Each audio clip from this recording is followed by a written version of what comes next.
The morning mist clung to the rolling hills of Pennsylvania like a shroud over the dead. But on this first day of July 1863, it would soon lift to reveal a landscape that would forever alter the destiny of a divided nation. Confederate General Robert Edward Lee had never intended to fight at Gettysburg. This small crossroads town of 2,400 souls was merely a dot on his ambitious map of invasion into Union territory. Major General Henry Heth's Confederate division had marched toward Gettysburg with the mundane goal of securing shoes for his barefoot soldiers, but fate had other plans. As his advance units crested the ridges west of town, they encountered Union cavalry under Brigadier General John Buford, whose experience I immediately recognized the strategic importance of the high ground surrounding Gettysburg. The first shots rang out at approximately 5:30 in the morning, echoing across the Pennsylvania countryside like thunder before a storm. Buford's dismounted cavalrymen, armed with rapid-firing Spencer carbines, fought desperately from behind stone walls and wooden fences, buying precious time for Union infantry reinforcements. The general knew that whoever controlled the high ground, particularly Cemetery Hill and the fishhook-shaped ridge extending south, would likely control the battle's outcome. His men, outnumbered 3-1, maintained their positions with grim determination as Confederate forces pressed forward through the morning hours. By mid-morning, Major General John Fulton Reynolds had arrived with the Union First Corps, his men double-timing through the streets of Gettysburg. As civilians peered anxiously from behind shuttered windows, Reynolds, one of the Union's most capable commanders, immediately grasped the situation's gravity. "Good, that's good," he reportedly told Buford upon seeing the cavalry's defensive positions. "We can fight them here as well as anywhere." The words would prove prophetic, though tragically, Reynolds would not live to see their fulfillment, as he directed the positioning of the 2nd Wisconsin Infantry near McPherson's Ridge. A Confederate sharpshooter's bullet found its mark, and Reynolds fell from his horse, killed instantly.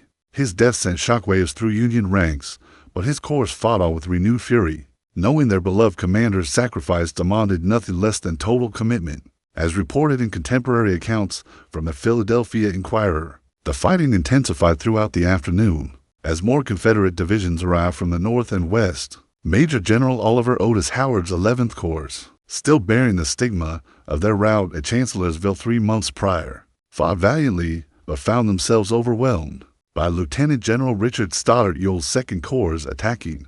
From the north, the Union line began to crumble under the coordinated Confederate assault. Soldiers in blue fell back through the streets of Gettysburg. In what threatened to become a complete rout, civilians huddled in cellars as musket balls, shattered windows, and artillery shells whistled overhead. The air filled with smoke, screams, and the thunderous roar of cannon that could be heard for miles across the Pennsylvania countryside. Yet even as Union forces retreated in apparent defeat, seeds of Confederate misfortune were being sown. General Lee had arrived on the battlefield to find his army engaged in a major action he had not planned, against an enemy whose full strength remained unknown. More critically, his detailed battle plans had been discovered by Union forces just days earlier, giving the enemy unprecedented insight into Confederate intentions and troop movements. As darkness fell on July 1st, Union survivors regrouped on Cemetery Hill and Cemetery Ridge, forming the famous fishhook defensive line that would become legendary in American military history. Dawn on July 2, 1863 broke with deceptive tranquility over the Gettysburg battlefield, the morning air thick with humidity and the lingering acrid smell of gunpowder from the previous day's engagement. Major General George Gordon Meade had arrived during the night to assume command of the Army of the Potomac, replacing the fallen Reynolds and bringing with him a reputation for cautious competence that would be tested in ways he could never have imagined. Meade's strategic eye immediately appreciated the defensive advantages of the Union position. The fishhook line stretched from Culp's Hill in the north, along Cemetery Hill, down Cemetery Ridge to the rocky prominence of Little Round Top in the south. This elevated position allowed for interior lines of communication and mutual support between different sections of his army. While the Confederates would be forced to attack uphill across open ground, General Lee, meanwhile, faced a commander's nightmare. His army was scattered across unfamiliar terrain, with Lieutenant General James Longstreet's 1st Corps still arriving, and no clear intelligence about Union strength or positions. Lee's trusted cavalry commander, Major General James Ewell Brown Stewart, remained absent on a controversial raid that had left the Confederate Army blind to enemy movements. At the most critical moment of the campaign, the Confederate plan for July 2nd called for coordinated attacks on both Union flanks. Ewell would assault Culp's Hill and Cemetery Hill from the north, while Longstreet would strike the Union left flank. Around Little Round Top, the attacks were to be simultaneous, preventing Meade from shifting reinforcements between threatened sectors. However, coordination between widely separated Confederate corps proved nearly impossible without adequate communication. Longstreet, Lee's most experienced corps commander and his old war horse, harbored serious reservations about the planned assault. He had argued strenuously for a flanking movement around the Union left, forcing Meade to attack Confederate positions rather than the reverse. "General, I'd have been a soldier all my life," Longstreet reportedly told Lee. "I'd have been with soldiers engaged in fights by couples, by squads, companies, regiments, divisions, and armies, and should know, as well as anyone, what soldiers can do.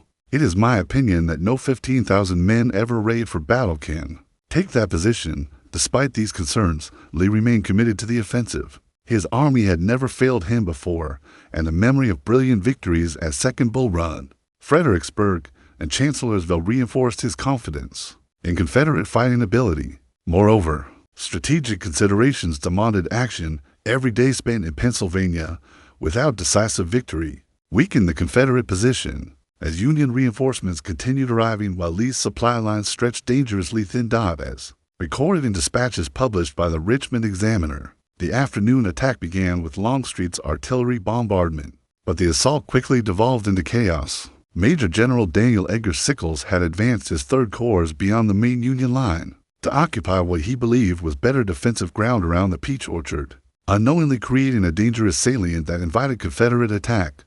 The fighting that erupted around 4 o'clock in the afternoon defied description in its savagery. Confederate brigades under Major General Lafayette McLaws and Major General John Bell Hood smashed into Sickles' exposed positions, transforming peaceful farmland into scenes of indescribable carnage. The wheatfield changed hands multiple times, earning its grim nickname as the Wheatfield of Death as bodies piled among the golden stalks. Meanwhile, a desperate drama unfolded at Little Round Top, where Colonel Joshua Lawrence Chamberlain's 20th Maine Infantry held the extreme left of the Union line. Running low on ammunition after repeated Confederate assaults, Chamberlain made the desperate decision to order a bayonet charge down the rocky slopes. His men swept the attacking 15th Alabama Infantry from the hill in one of the war's most celebrated small unit actions, saving the Union flank from potential disaster. As evening approached, Ewell's long-awaited attack finally materialized against Culp's Hill, but coordination failures meant Longstreet's assault had already been repulsed by the time the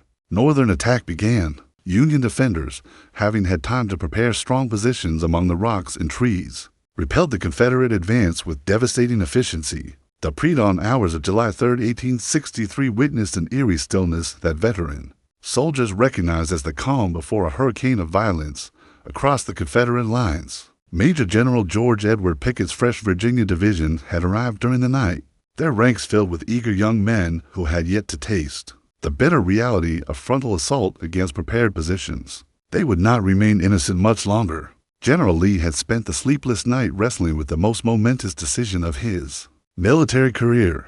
2 days of attacks against the Union flanks had failed, costing his army thousands of irreplaceable casualties while Meade's defensive positions remained fundamentally intact. Logic dictated withdrawal, but Lee's aggressive instincts and the political necessity of decisive victory in Pennsylvania argued for one final, supreme effort.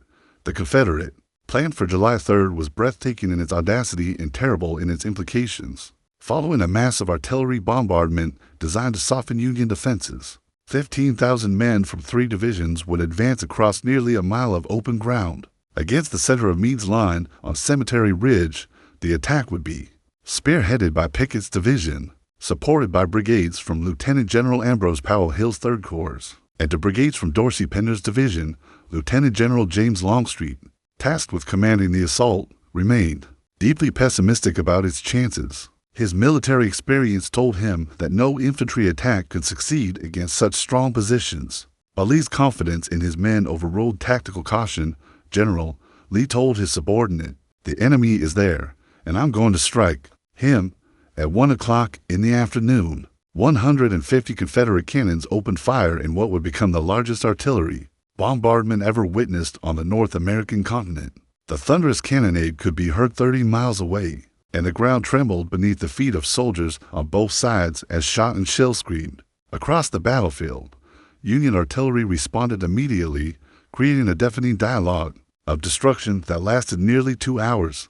However, Confederate gunnery proved less effective than hoped. Most shells overshot their intended targets, falling among Union supply wagons and reserve positions rather than the frontline infantry and artillery that would oppose Pickett's advance. Worse still, Confederate ammunition began running dangerously low, as the Army's supply train had been left far behind during the rapid advance into Pennsylvania. As detailed in contemporary reports from the New York Herald, Union Artillery Chief Brigadier General Henry Jackson Hunt deliberately ceased counter-battery fire to conserve ammunition for the expected infantry assault, creating the illusion that Confederate guns had silenced their opponents. This tactical deception would prove crucial in the coming action. At approximately 3:15 in the afternoon, the artillery fire slackened, and Pickett received the fateful order to advance.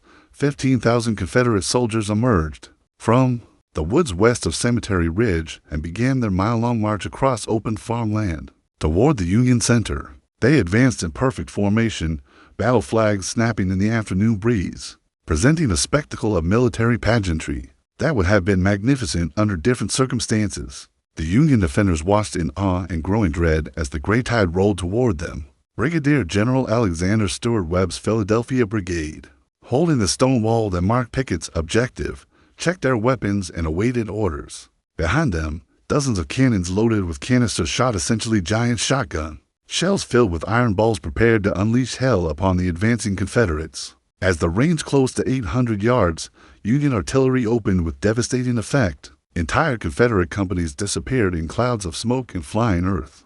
As solid shot tore bloody lanes through the advancing ranks, the survivors closed ranks automatically and pressed forward, their training and courage carrying them into the face of destruction that defied human comprehension. At 400 yards, Union infantry added their firepower to the artillery's thunder. Thousands of rifle muskets spoke in rolling volleys that sounded like massive sheets of canvas being torn apart.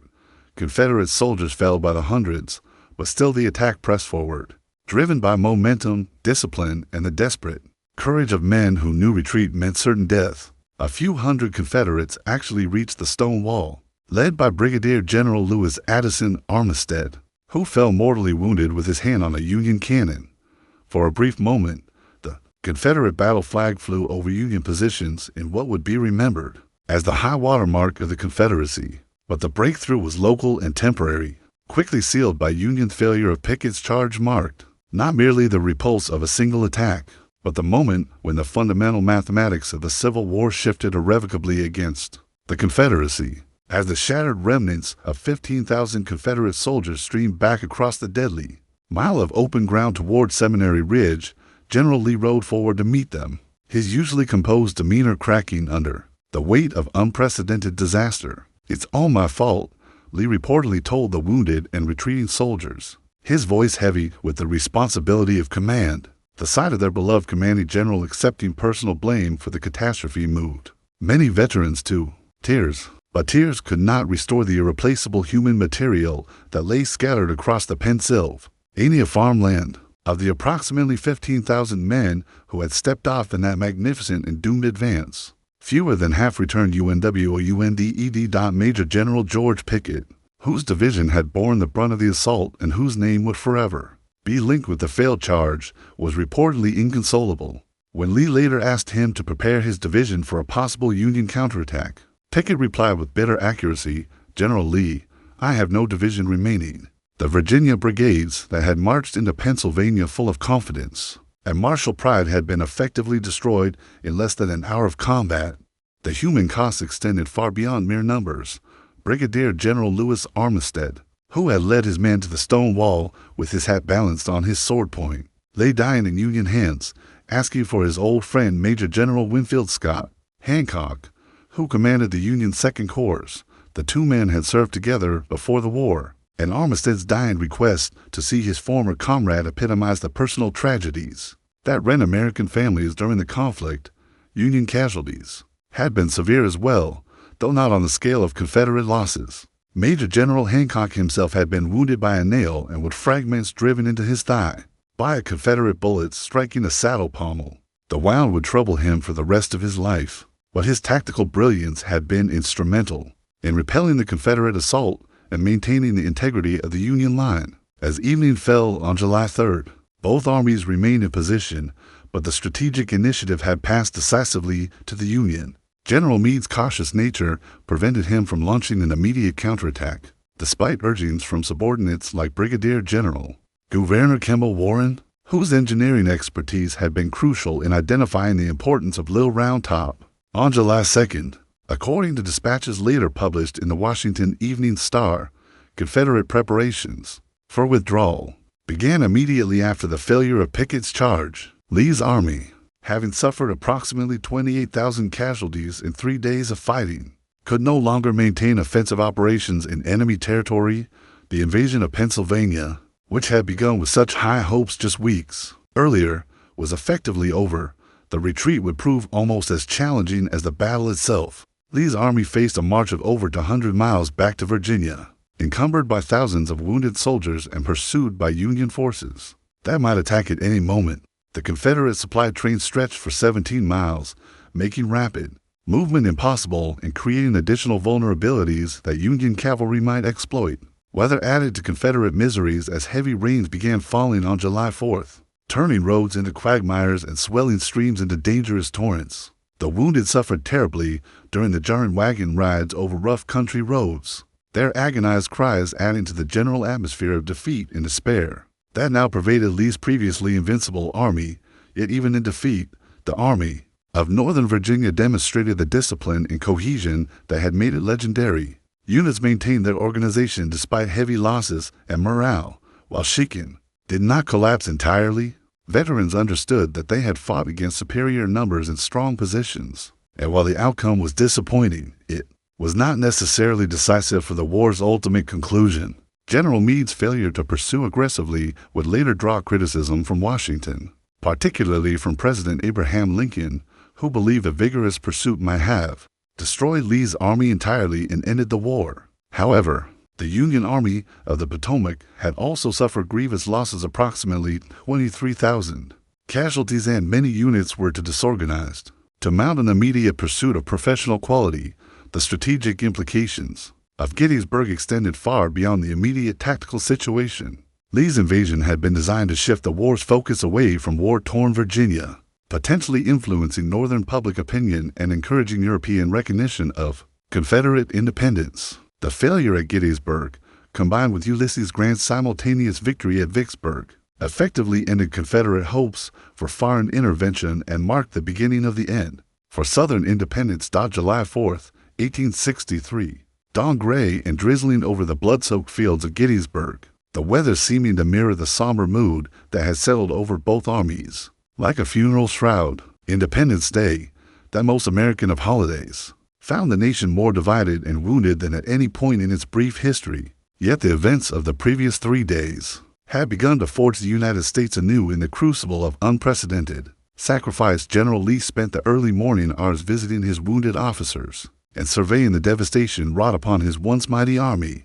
The sight of so many empty places in the ranks gaps that represented not mere numbers, but the flower of Southern manhood weighed heavily upon the Confederate commander's conscience. Brigadier General James Johnston Pettigrew, who had led one of the supporting attacks during Pickett's charge, lay mortally wounded, adding another name to the growing list of irreplaceable Confederate leaders lost in Pennsylvania. The Army of Northern Virginia began its retreat from Gettysburg at nightfall on July 4th, the column stretching endlessly along muddy roads that would lead them back to the Potomac River and, hopefully, safety in Virginia. The withdrawal was a masterpiece of military organization under adverse conditions, with Lee's staff coordinating the movement of nearly 70,000 men, thousands of wounded soldiers, hundreds of captured Union prisoners, and a vast wagon train loaded with supplies seized during the Pennsylvania campaign. Major General James Ewell Brown Stuart, whose cavalry had finally rejoined the army, provided the rear guard that would shield the retreating Confederates from Union pursuit. Stuart's men, exhausted from the controversial raid that had left Lee blind during the crucial early phases of the Gettysburg campaign, now faced the thankless task of fighting delaying actions against increasingly aggressive Union cavalry under Brigadier General Hugh Judson Kilpatrick and Brigadier General David McMurtry Gregg. Meanwhile, General Meade faced the most critical decision of his brief tenure as Army commander. His forces had won a decisive defensive victory, but the opportunity to destroy Lee's army entirely might still exist if he could mount an effective pursuit. However, the Union Army of the Potomac had suffered enormous casualties of its own, with some regiments reduced to company strength and many units badly disorganized.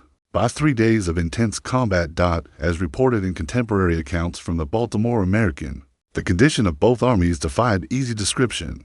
Hospitals in Gettysburg and surrounding towns overflowed with wounded soldiers from both sides, creating scenes of suffering that haunted civilian volunteers for decades afterward. Local residents, many of whom had fled during the battle, returned to find their homes damaged or destroyed, their farms transformed into vast cemeteries where thousands of soldiers lay buried in shallow graves marked only by crude wooden boards. The human cost of Gettysburg became apparent as casualty reports filtered back to Richmond and Washington. The Confederate Army had lost approximately 28,000 men killed, wounded, or missing nearly 40% of Lee's effective strength. Union casualties totaled approximately 23,000, representing about 25% of Meade's army.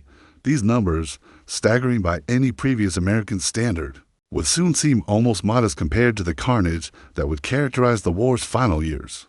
Among the Confederate dead lay some of the South's most promising young officers. Brigadier General William Dorsey Pender, mortally wounded by a shell fragment on July 2nd, represented the kind of aggressive leadership that the Confederacy could ill afford to lose. Similarly, the wounding of Lieutenant General Henry Heth and numerous other senior commanders had decapitated much of Lee's tactical leadership. Just when experience and competence were most desperately needed, the retreat to Virginia tested Confederate logistics and organization to their limits. Wagon trains filled with wounded soldiers stretched for miles along roads that had become nearly impassable due to continuous rain. The agonized cries of the wounded, audible for miles, created an atmosphere of suffering that affected even the most hardened veterans. Many soldiers who had entered Pennsylvania confident in Confederate invincibility now questioned whether their cause could ultimately prevail against Union numerical superiority.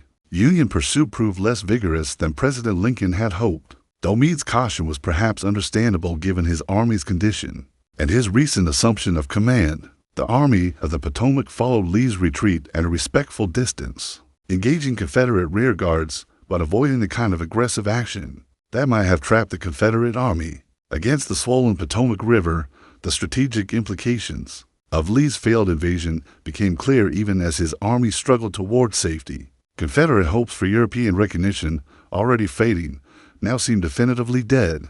The simultaneous fall of Vicksburg to Grant's forces had given the Union control of the Mississippi River, effectively severing the Confederacy and isolating Texas, Louisiana, and Arkansas from the rest of the South. The twin defeats of July 1863 marked the beginning of the end for Confederate independence, though nearly 2 more years of brutal warfare lay ahead. The weeks following the Battle of Gettysburg witnessed a fundamental transformation in how both North and South understood the trajectory of the American Civil War. As Lee's battered army crossed the Potomac River on July 13th and 14th, 1863, slipping away from Meade's cautious pursuit, the full magnitude of what had transpired in Pennsylvania began to resonate through the corridors of power in Richmond and Washington. President Jefferson Davis, receiving Lee's official reports in the Confederate capital, struggled to comprehend how his most successful general and finest army had suffered such a devastating reverse. The casualty list read like a roll call of Southern aristocracy. Colonel Lewis Williams of the 1st Virginia Infantry, Lieutenant Colonel John Thomas Ellis of the 19th Virginia, Major Charles Peyton of the 34th Virginia. Names that represented not merely military losses, but the destruction of an entire generation of Confederate leadership. The political ramifications extended far beyond military considerations. Confederate Vice President Alexander Hamilton Stevens, long an advocate for peace negotiations, seized upon Gettysburg as evidence that the South's position was becoming untenable. His private correspondence, later published in the Atlanta Constitution, revealed growing pessimism among Confederate leadership about the war's ultimate outcome. "We are weaker today than at any time since the conflict began," Stevens wrote to his brother. "Each battle, even those we claim as victories, cost us more than we can afford to lose." In Washington, President Lincoln's reaction to Gettysburg mixed elation at the Union victory with frustration at Meade's failure to pursue and destroy Lee's retreating army. The president's famous telegraph to General-in-Chief Henry Wager Halleck captured his conflicted emotions. "We had them within our grasp. We had only to stretch forth our hands and they were ours, and nothing I could say or do could make the army move." Lincoln understood that while Gettysburg had been a significant victory, it was not the war-ending triumph it might have been with more aggressive follow-through. The battle's impact on Union morale proved electric, particularly when news arrived simultaneously of Grant's capture of Vicksburg.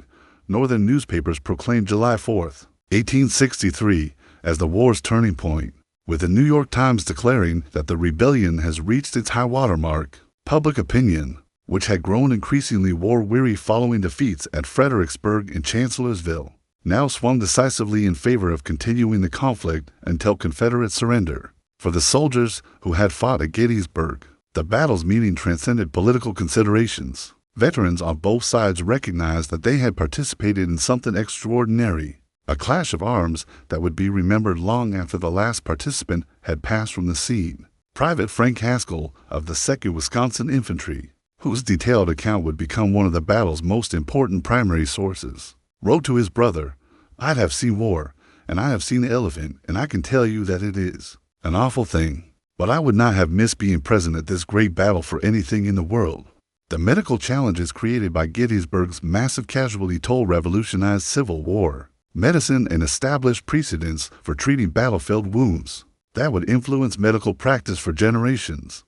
Dr. Jonathan Letterman, the Union Army's medical director, implemented triage systems and evacuation procedures that saved thousands of lives and became standard practice in later conflicts. The establishment of field hospitals in every available building in Gettysburg and surrounding communities created a vast medical complex that treated wounded soldiers. For months after the battle ended, Clara Barton, who would later found the American Red Cross, arrived in Gettysburg shortly after the battle and provided detailed accounts of the medical situation that were later published in Harper's Weekly. Her descriptions of improvised hospitals and homes, barns, and churches painted a vivid picture of civilian sacrifice and medical innovation under extreme conditions. "Every house, every barn, every church became a hospital," she wrote. "The people of this region have opened their hearts and homes to our wounded boys with a generosity that honors our common humanity." The burden of burying Gettysburg's dead fell primarily upon local residents, creating logistical and emotional challenges that lasted for months. Approximately 7,000 soldiers had been killed during the three-day battle, their bodies scattered across 25 square miles of Pennsylvania farmland. The hot July weather made immediate burial a sanitary necessity, but proper identification and record-keeping proved nearly impossible under the circumstances. Pennsylvania Governor Andrew Gregg Curtin recognized that the makeshift burial arrangements were inadequate for honoring those who had died preserving the Union. His decision to establish a national cemetery at Gettysburg would lead directly to President Lincoln's invitation to speak at the dedication ceremony, an event that would produce one of American history's most important addresses and permanently enshrine Gettysburg's significance in the national consciousness. The economic impact of the battle extended far beyond immediate military costs. Pennsylvania farmers filed thousands of damage claims for destroyed crops, damaged buildings,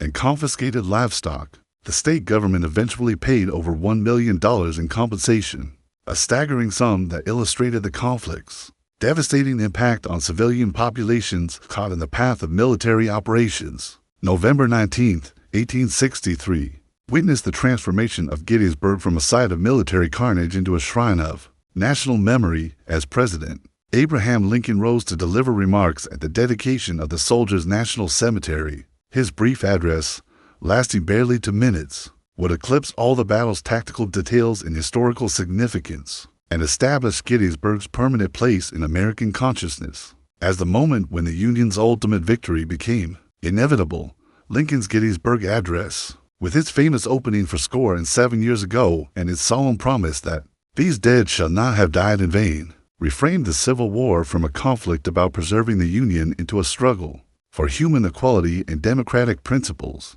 The president's words, delivered on the battlefield where so much blood had been shed, gave transcendent meaning to the sacrifice that had occurred there just months earlier. The military consequences of Gettysburg reverberated throughout the remainder of the war, fundamentally altering Confederate strategic options and Union tactical approaches. General Lee, his army weakened by the loss of so many experienced officers and veteran soldiers, would never again possess the strength to launch major offensive operations. The Army of Northern Virginia's subsequent campaigns would be primarily defensive, fighting with desperate courage but declining resources against an increasingly confident and well-equipped Union war machine. Confederate morale, while not completely shattered by Gettysburg, suffered a permanent blow that affected recruitment, desertion rates, and civilian support for the war effort. The mythology of Confederate invincibility, so carefully cultivated through victories at First Bull Run, the 7 Days, Second Bull Run, Fredericksburg, and Chancellorsville, lay buried in the shallow graves of Pennsylvania alongside Pickett's shattered division. Southern newspapers, previously confident in ultimate Confederate victory, now spoke increasingly of honorable terms for ending the conflict. The Union Army, conversely, gained invaluable confidence from their defensive victory at Gettysburg. Officers and enlisted men who had previously viewed Lee's army with something approaching awe now understood that Confederate soldiers were mortal, that Confederate generals could make fatal mistakes, and that Union forces could defeat the rebellion's finest troops under the right circumstances. This psychological transformation would prove as important as any tactical lessons learned during the 3-day battle. As documented in post-war accounts published in Century Magazine's renowned battles and leaders of the Civil War series, Gettysburg's influence extended far beyond immediate military considerations. The battle established templates for Civil War memory that would shape American understanding of the conflict for generations. The heroic mythology surrounding Joshua Chamberlain's bayonet charge, the tragic nobility of Pickett's charge, and the steadfast determination of Union defenders became central elements of how Americans remembered their national trial by fire. The development of Gettysburg as a site of memory began almost immediately after the battle ended. Photographers like Alexander Gardner and Timothy O'Sullivan arrived within days to document the carnage, producing images that brought the war's reality into northern homes with unprecedented immediacy. Their photographs of bloated corpses scattered across the battlefield created a visual record that made the conflict's cost tangible to civilian populations who had previously experienced war only through newspaper accounts. Veterans organizations, particularly the Grand Army of the Republic for Union Soldiers, and later the United Confederate Veterans, made Gettysburg a central focus of their activities. Annual reunions, beginning in the 1870s and continuing well into the 20th century, brought aging warriors back to the battlefield where their youth had been spent and their comrades had died. These gatherings, extensively covered by newspapers and magazines, kept Gettysburg's memory alive in popular consciousness long after the war's end. The 50th anniversary reunion in 1913 represented the emotional climax of Gettysburg commemoration, bringing together surviving veterans from both armies for a final gathering on the battlefield, where they had once tried to kill each other. The sight of elderly men in blue and gray uniforms embracing across the stone wall, where Pickett's charge had been repulsed, provided powerful imagery of national reconciliation, though this reconciliation came at the cost of marginalizing African American participation in the war and its memory. Modern historians continue to debate Gettysburg's significance, with some arguing that the battle's importance has been overstated due to its dramatic nature and Lincoln's address. However, the statistical evidence supports the traditional view that Gettysburg marked a genuine turning point in the war's trajectory. Confederate casualties were simply too severe to replace, while Union losses, though heavy, could be made good through continued recruitment and conscription. The strategic initiative passed permanently to the Union after Gettysburg, allowing Grant and other aggressive commanders to pursue the kind of sustained offensive campaigns that would eventually grind the Confederacy into submission. Lee's army, robbed of its offensive capability, would fight brilliantly in defense during the Overland Campaign and the Siege of Petersburg, but these were essentially delaying actions that postponed rather than prevented Confederate defeat.